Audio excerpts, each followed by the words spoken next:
Assalamualaikum teman-teman. Selamat berjumpa lagi dengan saya Abdurrahman dan masih tetap di channel Abdurrahman ya. Dan masih tetap juga mengupas tentang seputaran asam lambung dan anestesi psikosomatis. Nah, di season kali ini karena masih banyak sekali yang masih mengalami susah tidur, kemudian walaupun misalkan sudah bisa tidur juga itu selalu terjaga gitu teman-teman ya. Walaupun misalkan kita sudah bisa tidur selang 1 jam 2 jam kita selalu terjaga. Nah itu teman-teman ya. Dan di season kali ini saya akan mencoba menjelaskan tentang kenapa bisa seperti itu, penyebabnya seperti apa dan cara menanganinya seperti apa.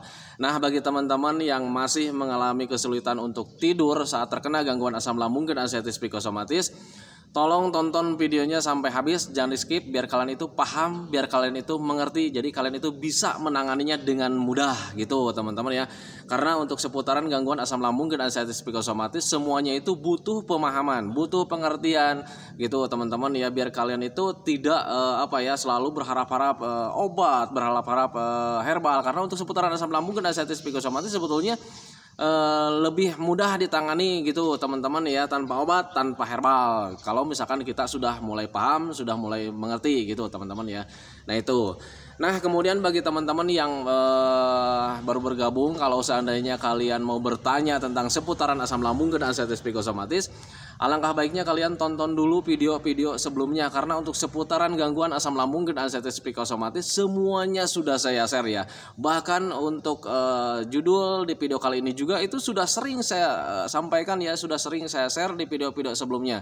Nah makanya bagi teman-teman yang mau bertanya tentang seputaran asam lambung dan anestesi psikosomatis, biar penjelasannya lebih detail, biar penjelasannya lebih lebih jelas, alangkah baiknya kalian tonton dulu video sebelumnya. Nah itu teman-teman ya. Nah kemudian bagi teman-teman yang baru bergabung juga, dimohon ya videonya itu di subscribe dulu. Karena untuk subscribe itu tidak memerlukan biaya, tidak memerlukan pendaftaran. Jadi subscribe itu adalah hal yang sangat mudah sekali bagi teman-teman lakukan ya. Jadi teman-teman itu cukup memijit saja tulisan yang warna merah, tulisan subscribe. Biar kenapa? Jujur ya, biar videonya itu cepat berkembang dengan baik. Dan kalau seandainya videonya itu berkembang dengan baik, sudah barang tentu itu akan menambah semangat tersendiri buat saya untuk terus nge-share tentang seputaran asam lambung dan anestesi psikosomatis ini terhadap kalian. Kemudian yang lebih penting lagi, tekan juga tombol lonceng sama tombol like-nya gitu teman-teman ya, biar kalian itu dapat notifikasi atau pemberitahuan video saya yang terbaru. Karena saya itu akan terus nge-share tentang seputaran asam lambung dan anestesi psikosomatis ini terhadap kalian dengan tujuan semoga saja videonya itu menjadi wasilah atau jalan keluar bagi kalian yang sedang mengalami gangguan asam lambung dan anestesi psikosomatis hingga membaik ya, apalagi sampai sembuh total. Amin ya robbal alamin. Ya minimal hanya memberikan motivasi saja, atau lebih minimalnya lagi hanya sekedar menemani kalian yang sedang merasakan tidak nyamannya dari gangguan asam lambung dan anestesi psikosomatis. Nah itu teman-teman ya. Nah kembali lagi ke topik utama teman-teman ya. Orang-orang yang terkena gangguan asam lambung dan anestesi psikosomatis selalu mengalami kesulitan untuk tidur gitu teman-teman ya.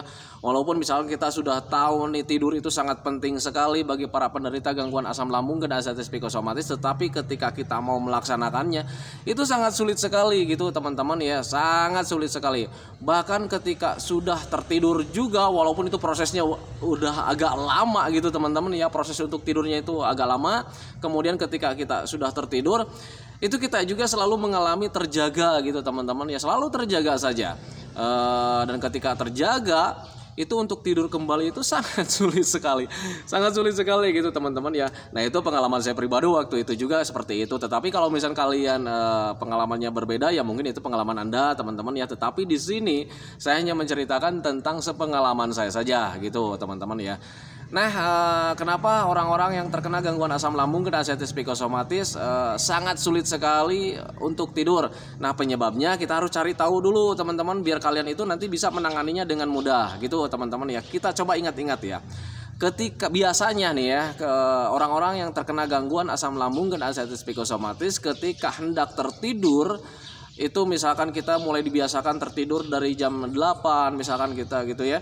Nah kemudian untuk proses tidurnya itu sangat sulit sekali. Kenapa seperti itu? Karena kitanya terlalu banyak berpikir teman-teman ya. Pikiran kita selalu jalan-jalan kemana-mana.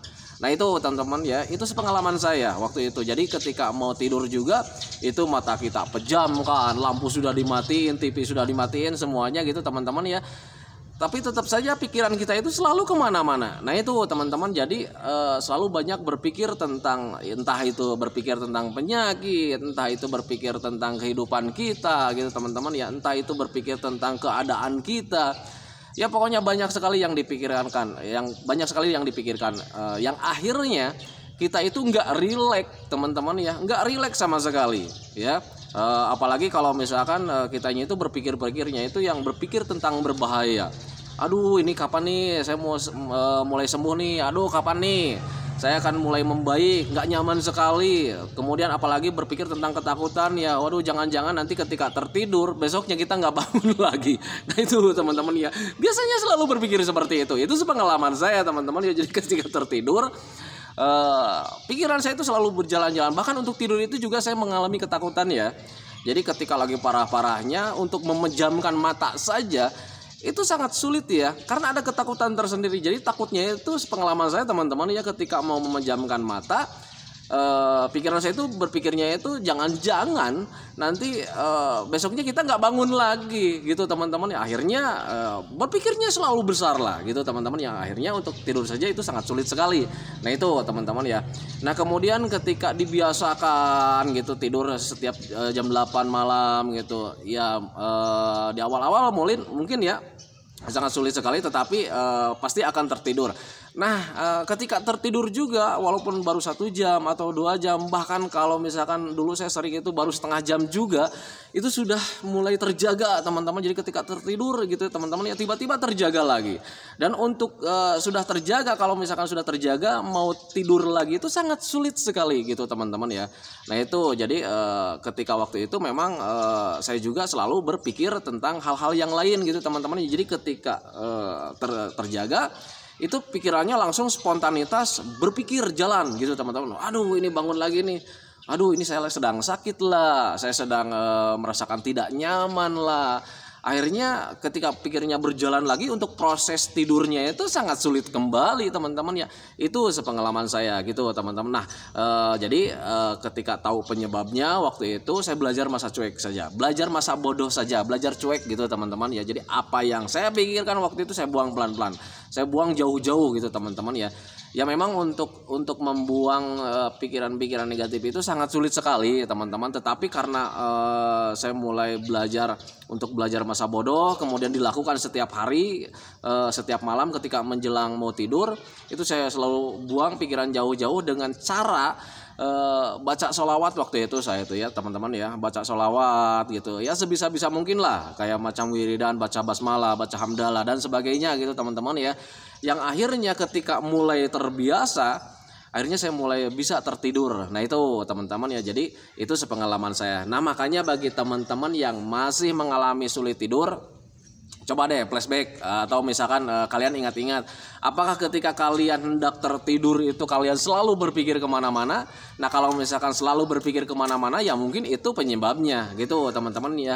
Nah biasanya untuk orang-orang yang tidak terkena gangguan asam lambung dan anxiety psikosomatis, kalau misalkan mau tertidur itu ya biasanya mereka itu nggak berpikir kemana-mana. Kalau misalnya datang ngantuk ya sudah nggak berpikir kemana-mana, yang dia pikirkan itu cuman bantal dan selimut gitu teman-teman ya. Tetapi berbeda dengan orang-orang yang terkena gangguan asam lambung dan anxiety psikosomatis, ketika mau tertidur itu bantal sudah ada, selimut sudah ada, kasurnya walaupun misalkan nyaman ya nggak gampang juga gitu teman-teman ya. Karena sebetulnya penyebabnya itu karena berpikirnya itu selalu kemana-mana. Nah itu teman-teman ya. Nah makanya bagi teman-teman yang masih mengalami hal tersebut, kalau misalkan mau tertidur itu selalu berpikir kemana-mana, stop berpikir tentang hal-hal yang bahaya, stop berpikir yang lain-lain. Tetapi kalau misalkan kalian susah sekali untuk mengalihkan pemikiran yang negatif itu, bantu saja dengan cara seperti apa? Baca basmalah, baca hamdalah, baca sholawatan. Nanti kalian juga akan tertidur dengan mudah teman-teman. Tetapi kalau misalkan kalian bertanya lagi, Pak saya ini sudah baca basmalah, sudah baca sholawatan gitu teman-teman ya, tetapi masih sulit juga untuk tertidur, Ingat ya, kalau seandainya kita dibiasakan seperti itu setiap hari, kita biasakan setiap hari, hari ini kita biasakan seperti itu, besoknya, kemudian besoknya lagi, nanti kita itu akan terbiasa, teman-teman. Kita akan tertidurnya dengan mudah, teman-teman ya. Karena kenapa? Karena pikiran tentang hal-hal yang bahaya, pemikiran-pemikiran yang sangat besar itu sudah mulai hilang gitu, teman-teman ya. Makanya biasakan saja dari sekarang ya. Kemudian kalian menjalaninya dengan sabar gitu, teman-teman ya. Karena untuk mengalihkan atau membuang pikiran-pikiran negatif itu tidak serta-merta kalian sekarang berpikirnya yang negatifnya dibuang jauh-jauh, itu tidak serta-merta besoknya juga akan bisa seperti itu. Tidak, teman-teman. Memang agak sulit juga karena untuk seputaran psikis itu butuh proses dan butuh penyesuaian, teman-teman, dan butuh pembiasaan. Makanya saya selalu bilang biasakan saja. Nanti kita itu bisa karena terbiasa. Nah itu, teman-teman, jadi pahami saja ke sana gitu, teman-teman ya. Nah kemudian kalau misalkan kalian merasa terjaga di tengah malam, kemudian sangat sulit sekali mengalihkan pemikiran-pemikiran tentang negatif, kalian bantu saja dengan minum air hangat pelan-pelan gitu, teman-teman ya. Minum air hangat pelan-pelan, jangan air yang dingin, teman-teman ya. Minumnya air hangat pelan-pelan, kemudian setelah minum air hangat pelan-pelan, cobalah kalian tidur lagi. Kemudian cara tertidurnya juga jangan terlalu terlentang gitu, teman-teman ya. Agak menyender, kemudian pikiran yang negatif ya, pikiran-pikiran yang besar itu buang jauh-jauh, stop berpikir. Gimana caranya supaya kalian itu rileks, teman-teman ya. Gimana caranya supaya kalian itu rileks. Nah dulu itu saya untuk merilekskan tubuh saya itu, saya cuman tarik napas panjang-panjang, kemudian tubuh saya itu dilemaskan selemas-lemasnya gitu, teman-teman ya. Dan kemudian saya ulang waktu itu beberapa kali, dan kalau seandainya sudah merasa rileks, nah kemudian baru di situ saya baca basmalah, pokoknya baca wiridan lah, baca Al-Fatihah, baca basmalah, baca hamdalah dan sebagainya, yang akhirnya nanti tanpa kita sadari kita itu tertidur, teman-teman ya. Waktu itu juga sama saya lah gitu ya. Jadi ketika sudah membiasakan seperti itu, tanpa disadari, tanpa direncanakan, tanpa kita minta, itu tahu-taunya kita itu tahu-taunya udah pagi aja.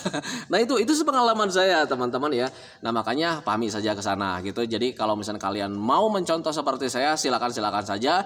Dan itu juga hal yang cukup sederhana. Tidak memakai obat, tidak memakai herbal. Karena untuk kalau misalkan kalian pengen tertidur, kemudian ada banyak sih obat-obatan ya. Tetapi kalau misalkan kalian memakai obat-obatan, nanti kalian itu akan ketergantungan. Kalau seandainya kalian tidak konsultasi sama dokter, kemudian tidak mengikuti anjuran dokter, kalau seandainya kalian mengkonsumsi obat-obat seperti itu, nanti kalian akan ketergantungan tersendiri. Nah itu, teman-teman. Nah kalau seandainya sudah ketergantungan, kalian itu nanti mempunyai dua masalah, teman-teman ya. Yang pertama itu masalah medis yang sekarang kalian alami, yang keduanya itu bagaimana caranya melepaskan ketergantungan. Nah itu, teman-teman, makanya waktu itu juga saya tidak memakai obat-obatan. Makanya di channel saya itu, di channel pribadi saya itu, saya menjelaskan tentang sepengalaman saya yang tidak memakai obat, tidak menggunakan herbal. Karena waktu itu saya berpikirnya itu saya tidak mau ketergantungan. Kemudian herbal pun ketika mau saya konsumsi saya tidak lakukan. Karena kenapa? Karena ada yang harus kita jaga gitu, teman-teman ya. Ada yang harus saya jaga. Jadi jangan sampai kalian itu menangani suatu masalah dengan masalah yang lain gitu, teman-teman. Kayak macam susah tidur, ada banyak sekali obat-obatan ya di apotek. Tetapi kalau misalnya obat-obatan tidur itu harus sesuai resep dokter ya.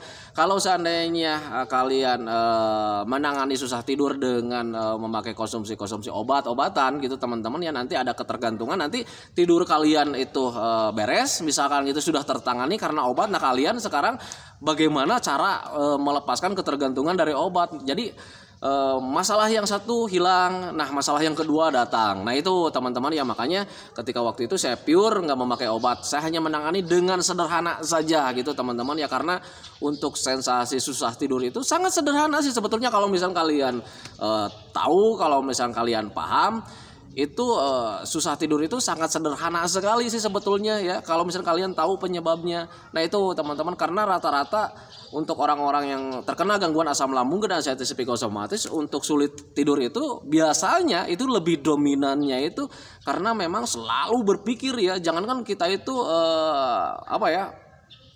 ketika melakukan aktivitas yang lain, ketika bersendirian atau bercengkrama dengan orang lain, mau tidur pun kita itu selalu kepikiran ya, selalu kepikiran tentang penyakit, pemikiran tentang sensasi, kepikiran tentang masa depan yang belum tentu kita alami.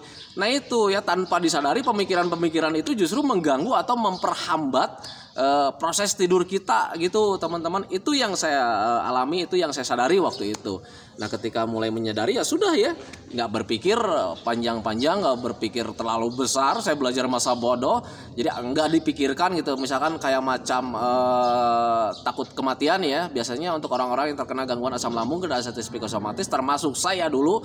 Jadi ketika mau tidur itu selalu kepikiran tentang kematian ya. Waduh jangan-jangan besok nih kita mati gitu ya teman-teman ya. Nah waktu itu ketika mulai berpikir ke sana, saya langsung menanamkan dalam pikiran, karena sudah mulai paham, menanamkan saja dalam pikiran bahwa semua yang kita rasakan ini tidak akan menyebabkan kematian, karena memang tidak akan menyebabkan kematian teman-teman ya. Jujur ya, kalau misalkan semua yang kita alami itu menyebabkan kematian, coba deh kalian ingat-ingat, apakah sekarang kalian masih menonton video ini? Kalau misalnya kalian masih menonton video ini, berarti kalian masih hidup ya, dan tidak menyebabkan kematian. Nah itu teman-teman ya, makanya sadari saja ke sana.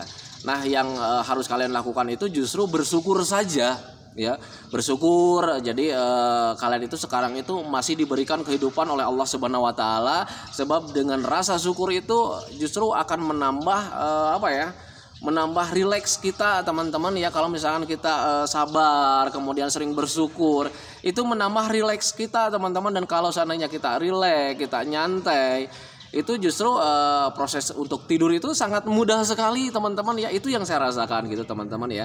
Nah tetapi saya menjelaskan seperti ini di sini itu sangat gamblang, sangat bisa gitu teman-teman, tetapi untuk dulu itu sangat sulit sekali teman-teman ya, karena pemahaman saya itu waktu itu masih kurang itu ya, kurang besar lah, masih kalah dengan rasa-rasa takutnya gitu teman-teman. Jadi sadar gitu teman-teman ya, bahwa semua ini memang hanya gangguan biasa gitu, tidak berbahaya. Tetapi ketika cemas datang nyolek-nyolek, ya agak sulit juga gitu teman-teman. Jadi pemahaman itu sama ketakutan itu lebih besar lah gitu teman-teman ya. Nah makanya saya waktu itu ketika mulai menyadari ke hal sana, saya itu membiasakan lagi ya, terus membiasakan, yang akhirnya ketakutan itu mulai kalah ya, mulai kalah dengan pengetahuan atau pemikiran gitu. Jadi ketika sudah paham, sudah mengerti, justru rasa cemas ada, cuman kapasitasnya atau durasinya juga nggak terlalu lama teman-teman ya. Itu yang saya alami gitu.